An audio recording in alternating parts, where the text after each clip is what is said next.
to get loaded. Good evening, good evening, good evening. Hello on YouTube. Good evening to everybody. I am Nainye J, and if this is your first time joining me, this is we are talking about self-care, and this is part of my Making Our Relationships Extraordinary series. All this week we have been talking about self-care. What is it? Why is it necessary? What does it entail? What do you need to do for self-care? What does self-care mean for you? And tonight we are going to talk about, why are we neglecting ourselves? Why are we neglecting ourselves? So many times we are seeing about other people. We're taking care of families.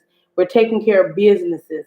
We're taking care of things at our jobs. We're, pulling extra shifts and, taking care of children that don't even belong to us. And all of that is fine and dandy. It's nothing wrong with it. That's actually ministry. But at the same time, we are neglecting to take care of ourselves. We are neglecting to do the things that it takes in order to live peaceful and productive lives. Just on today, I was reading an article on Facebook, and I forget, the young lady is an actress, and she was in a relationship, and her boyfriend at that time was not recognizing her boundaries. Now, to many people, the things that she was saying, and I mean, people made comments about it. They were saying, oh, this is crazy girlfriend type stuff. Oh, what is she talking about? Well, her thing was, she did not like to be tickled. And so this young man, who was her boyfriend, continued to tickle her in her belly. It was uncomfortable for her for whatever reason. And I really wanted to applaud her because she knew her boundaries. Good morning, Miss O's. I mean, good morning. Good evening, Miss O's. Good to see you. She knew her boundaries. So many times when we are in relationships, we do not make our partners recognize our boundaries. And even though tickling seemed like such a minute thing, to her, it was a big deal. She didn't feel safe with the way that he was treating her. And so she told him to stop. And she even explained why this was uncomfortable for her. He thought it was silly, and, he kind of brushed it off like we do so many times. That's another reason that we don't have good self-care, because we brush things off so easily.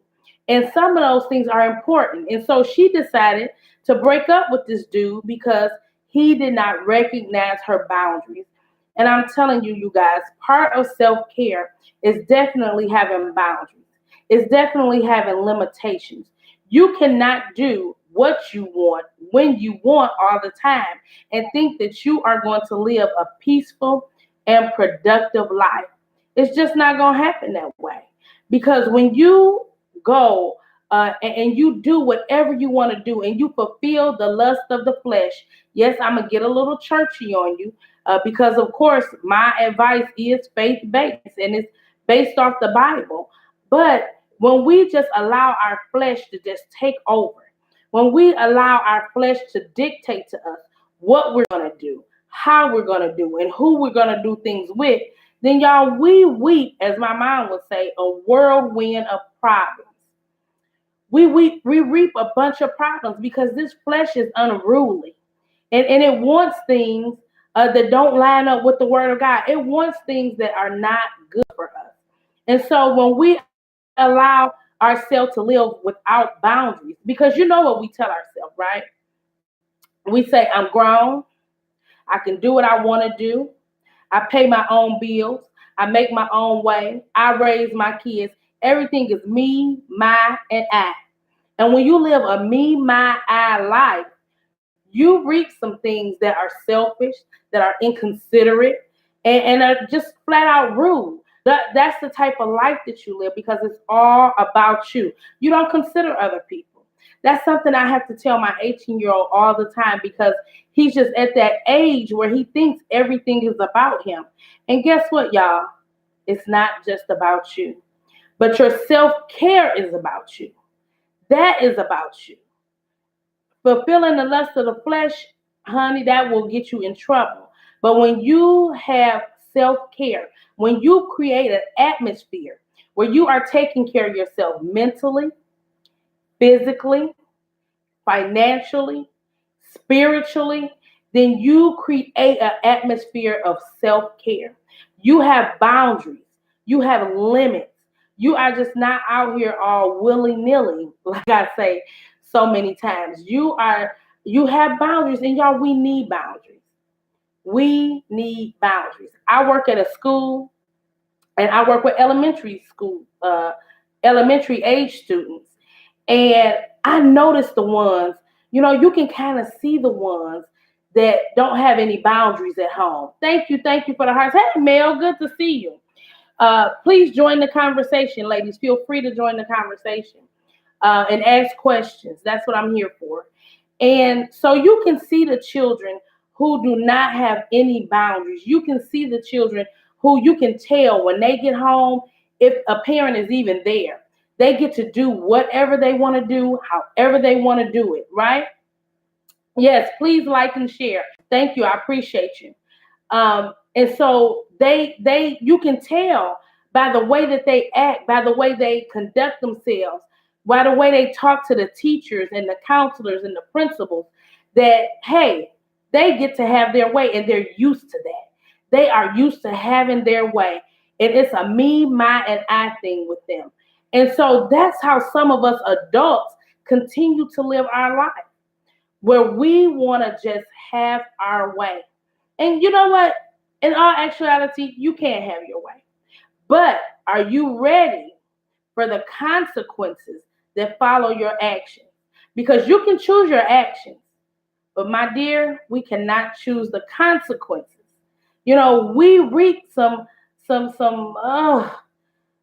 uncomfortable consequences when we do not have boundaries, when we do not have limitations, and when we do not make other people that are going to be in our circle also adhere to those boundaries and those limitations. The people that you're dating, even in a marriage, you guys, and I have been married this year. Matter of fact, this month, May 23rd, will be 21 years that I will have been married to my husband, and 24 years that we will have been together in a relationship, in a monogamous relationship. And so, even in our marriage, there are boundaries, there are limitations, there are things that he doesn't like, there are things that I don't like. He don't like his feet to be tickled. That's all grounds for him. That's something he doesn't enjoy. And I don't do that because I know he doesn't enjoy it. I know it's more of an irritant to him than anything else. And so those are his boundaries. He knows that you do not touch me in my face. You do not touch me in my face. You might draw a nub back. So please don't touch me in my face. And he understands that. He understands that that is an irritant for me. And it's not something that I enjoy. And so that's something that he doesn't do. May the 10th will be 16 years. And oh, that's awesome. Girl, something about that number 24, ain't it? Congratulations, Felicia. Congratulations. And May is just, I guess it's a good month for weddings though, right? And so I was so glad we picked May because the weather was so beautiful. So congratulations, Miss O's. That's wonderful. I pray y'all have many, many, many, many, many, many more. Amen. And so we have to, and I know, Miss O's, you know that even in your relationships, there are some boundaries. There are some limitations. There are some things that you guys don't do to each other, don't say to each other, because you know it triggers things, right? And so as part of self-care, as part of protecting our relationships and protecting our sanity, protecting our spiritual being, protecting us being together. Oh, you're very welcome, sweetheart. We have to recognize those boundaries and we have to adhere to them. I'm going to tell you another thing that was very important that I didn't realize until later in my marriage. I had been married maybe 8 or 9 years before I realized this in my marriage, is that people change. People change. I thought, and I mean, this may be a silly thought, you guys, and maybe you guys knew this going into marriage, but I really thought that things would stay the change, like would stay the same. Like if he liked vanilla ice cream when we first got married, he would always like vanilla ice cream. If he liked a certain type of movie, he would always like that type of movie. But what I found out is that as people grow, they evolve and they change. And some of their likes change. And now some things do stay the same. But some of the ways that I had to interact with my husband changed. And I had to recognize those things. Some of the things that he liked changed. Some of the things that he liked about me changed. He still liked the fact that, he liked how I looked, and he liked, that we had bubbly conversation. We've always been able to talk to each other about anything. And so those things stayed the same. But some of the things changed about how we interacted with each other as we began to evolve. We grew up. So some of the silly little things we used to do when we were 19, 20, 21 years old, when we got 30, 32, 35 years old, it was like, okay, baby, that ain't, we're not in that space anymore. And so those are things that you have to recognize as well if you want to keep your relationship intact. Even when you're dealing with a work relationship, those things change. People change on the job. Your supervisors change. And so you guys, we have to learn how to adapt to those changes so that we can foster self-care and good relationships, right? Because we have to recognize that even the seasons change. Everything changes. God is the only thing that stays the same. Other things change and evolve. And that doesn't mean that that's a bad thing. The things that changed between me and my husband, they weren't bad things. It wasn't like he was like, oh, no, you done gained 30 pounds, because I have. I'm not even going to tell you how much I gained. But he didn't say, well, you gained that much weight, so now I'm not in love with you no more. Now, and guess what? Sometimes that happens. Sometimes when you were a size 8, when you guys first got together, now you a size 22. That's a major change, right? And so there may be some attraction issues. There may be some issues. And I know what we want to say. If he love me, he going to love me whether I'm big or I'm small. Or vice versa. If she love me, she going to love me. But y'all, now let's just be realistic. Let's be realistic. And this is something that I had to realize in my marriage. I liked my husband the size he was. That was part of my attraction to him. So when he gained some weight, I didn't stop liking him, of course. But I'm like, dang, he ain't cute as he was. I don't know. And so then I thought about me. I'm like, well, dang, I have changed. I don't look the same as when we first got married. I don't look the same as that wedding picture that day. And so what I realized was we ought to be cognizant of the changes that people go through. We ought to be understanding and compassionate. If your husband or your wife comes to you and they say, well, baby, I know you used to be this, but I don't like this anymore. Is it something we can do? Is it a compromise we can come to? And so now I try to make an effort to keep my body at least in a certain way, not go over a certain weight, because I understand that men are visual and they like to, they like what they see. They are very visual. And in a lot of ways, I'm visual as well. And so I have to recognize that, and I have to be understanding of that, and not always use that as, oh, now he don't love me no more. Oh, so now you're looking for somebody. Come on, y'all. We cannot be on the defensive all the time. We have to be understanding. We have to be compassionate. We have to see it through your spouse's perspective, because we want to foster good relationships. We want to have good communication skills. We want to be able to trust each other, right? And all of that is part of our self-care. We have to keep ourselves together if we want to keep the relationship together. I have to keep my mind in order if I want to keep the relationship together. If I get all willy-nilly and crazy, As soon as he come in the house, I'm attacking him about something because my emotions are all over the place. Then we cannot have a good relationship, right? Because it takes two. It takes two. It takes two. And so, why do we neglect ourselves? Why? Why do we neglect ourselves? Why do we neglect relationships?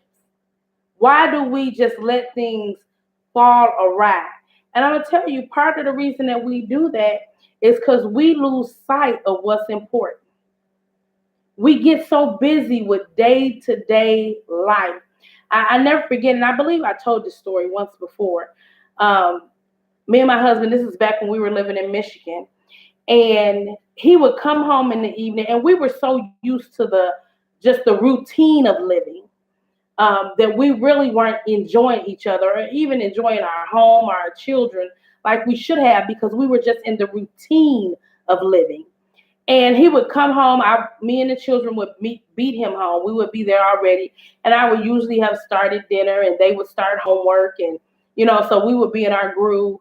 And they may have had some playtime before we started with our daily task or whatever. And so he would come in the door about 5:30, 6 o'clock, and the first thing he would do, because he is he's such a neat freak, and I actually love that about him now. He would start picking stuff up. Oh, so y'all didn't do this. Look at this in the floor, that in the floor. But he wasn't even saying hello. How you doing, baby? How was your day? Oh, that smell good, what you have on the stove. Hey, how the kids doing? How y'all doing? He immediately came in the house accusing and picking stuff up and throwing stuff around and not even acknowledging our presence. And so when he did that so many times, immediately, and I'm going to be totally honest, immediately I was offended, I was upset, and I had some choice words, that are not in the Bible. They were some other choice words.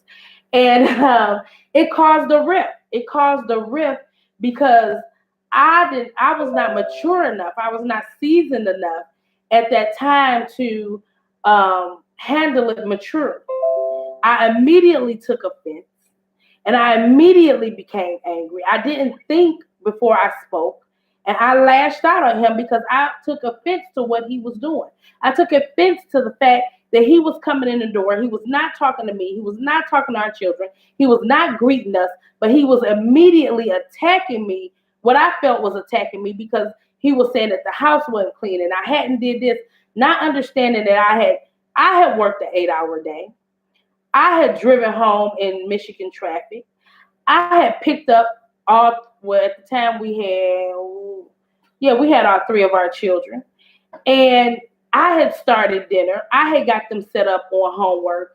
And I just needed a little TLC when he walked in the door. A simple hug, a simple kiss, a simple babe, how you doing? Would have been awesome. I really would have appreciated it. But he came in because he had a day at the office that was probably a little challenging. He was dealing with some other issues. And so he came in upset, and he created an atmosphere that wasn't inviting. And what I realized after some time is that I could set the tone. If I did not respond to him negatively, I could change the whole attitude. I could change his whole attitude, thus keeping a pleasant tone in my home. And so what I did one day after I realized this is he came home and he was fussing and he was going on. Been through that, girl. Tell the truth now. I know you have. But, how did you get through it? I'm going to tell you how I got through that. And thank you for joining in the conversation. What I did one day is he came through and he was like a mighty rushing wind. And I stood right in his path and I hugged him and I said, hey, baby, how you doing? How was your day? Blah, blah, blah, blah. And he looked at me like, oh, okay. Well, that's what I'm saying now. And he stopped. It stopped him in his tracks because I got in his path, and I was pleasant. I was kind. And I actually held him. I put my arms around him and I'm, hey baby, how you doing? You know, and da da da da. And it caught him off guard. It caught him totally off guard. And he calmed down. His whole spirit just came down. And he was like, well, I'm all right. You know, you all right? You know, da da da. So later that night, I talked to him and I told him, baby, you know, you come in every day like a mighty rushing wind. Why don't we try something different? When you come in the door, I don't care what the house look like. I don't care what the kids are doing. I don't care what I look like. I want us to start with a kiss. Let's kiss each other as soon as we come in the door. And we started that. We actually started that practice where he came in the door and I gave him a kiss. And, you know, it totally changed his whole mood. He stopped seeing the stuff that was on the floor. He stopped seeing the shoes that were around. He stopped seeing everything, but he noticed us. He noticed that his family was there. We were all right.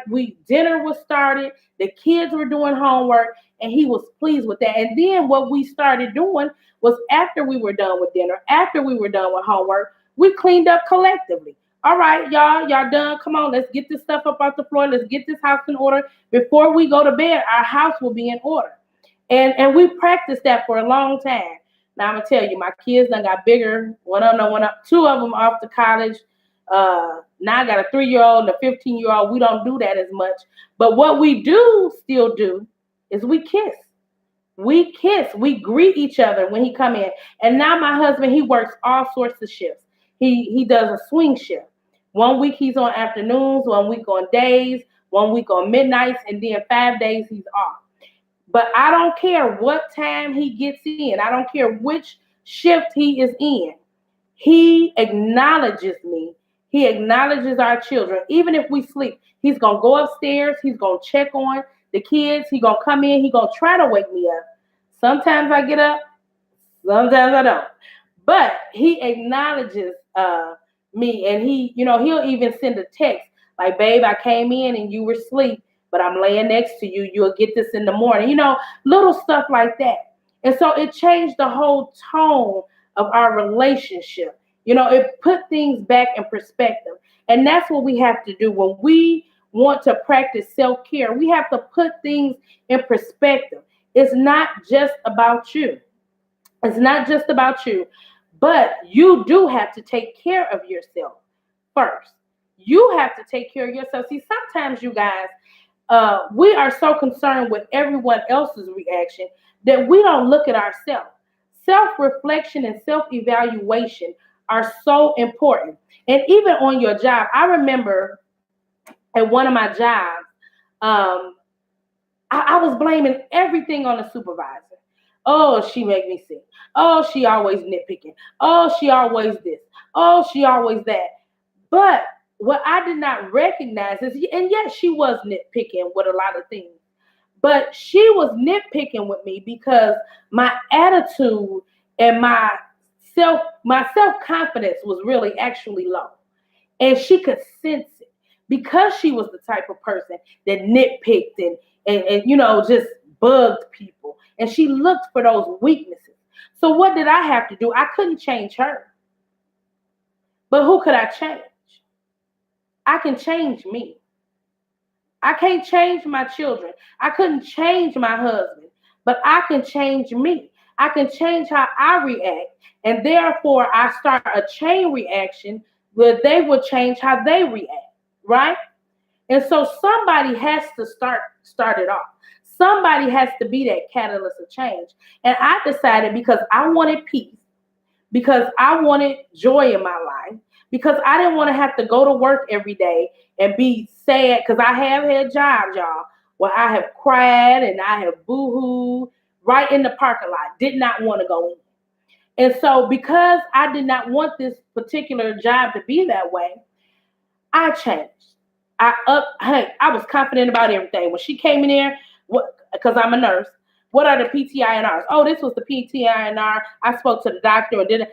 I got things done before she could even ask the question. I was given the answer because I knew what her questions would be. I knew what things she was going to focus on. And so I had to get myself in order. I had to get things in order so I could be proactive and not reactive. Too many times, you guys, we are reactive. Things that already went down. Whether it's our marriage, whether it's our jobs, whether it's with our children, we are reactive. We sit back and we wait on things to happen. Then we say, oh, let's do this. But what about being proactive? What about saying, you know what? Let's anticipate that A, B, C, D may happen. So I'm going to get some things in order. It's just like when you have your fire plan for your home or your fire plan for your place of employment. They don't wait till you have a fire and say, we're going to use exit A and exit D. And no, it's already written up and they have it posted in places so that you know, hey, if you hear the fire alarms, this is your, and then they even practice it, y'all. Do you ever practice peace? Do you practice joy? Do you practice self-care? Do you pencil it in your day? You have a planner for everything else. We plan everything. I have a planner. I have stuff written down, stuff that I need, people I need to talk to. I have planners. I have all this written down. But you know what else we need to write down? I need a pedicure Saturday at 3:00. I need 15 minutes to myself on Monday before everything gets started. I need to meet the Lord in prayer at this time of the day. I need to go to my secret closet. We need to pencil those things in because that's all part of self-care. We have to stop neglecting ourselves and recognize that if we want to grow, if we want to go to the next level, these days everybody want to secure the bag, and I'm with you. I want to secure the bag. I want to be an entrepreneur. I want to work from home. I want to transform people's lives. But in order that I may transform their lives, I must first get Nainye in order. I must first have some type of consistency and stability in my life if I'm going to be an effective transformer of somebody else's life. Right? If I want to be a motivational speaker, then I have to have some motivation about myself. I can't say that I'm a motivational speaker. I'm a transformation coach. And I get up there, well, like Eeyore, it may happen, it may not happen. For-do. Come on. Now, who want to hear that? Who wants to hear that?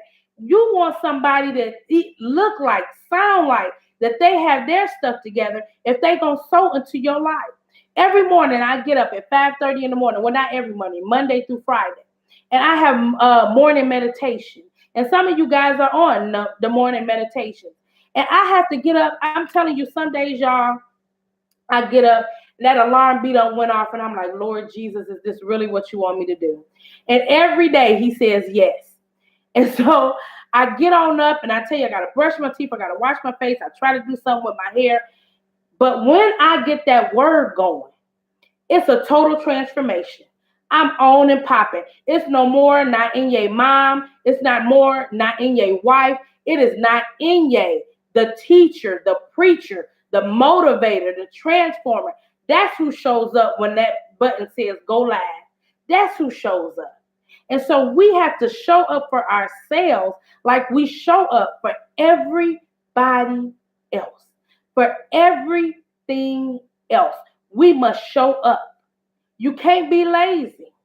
You can't be inconsistent. You can't be just dry and monotone. You have to have some get up and go about yourself for yourself. It has to be believable. I say daily affirmations because I have to convince myself every day that I am worthy. I am a child of the true and living God. God is using me for his service. I am the head and not the tail. I have to tell myself that every day because circumstances and situations come up and you feel mighty low sometimes.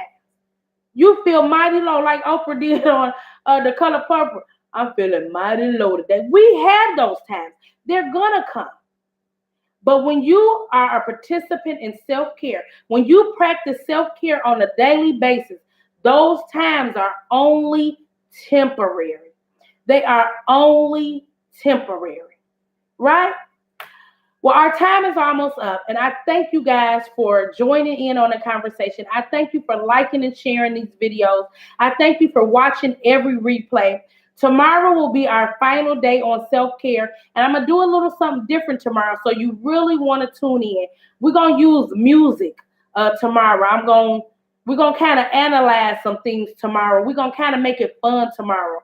Not just me talking and you listening, but we are going to be interactive tomorrow. Are you guys ready for that? I hope you are, because that's what we will be doing tomorrow. We will continue on self-care, but we're going to spice it up just a little bit. I also will be introducing you guys to my self-care book. I've written an ebook about self-care, what it is and why it's necessary.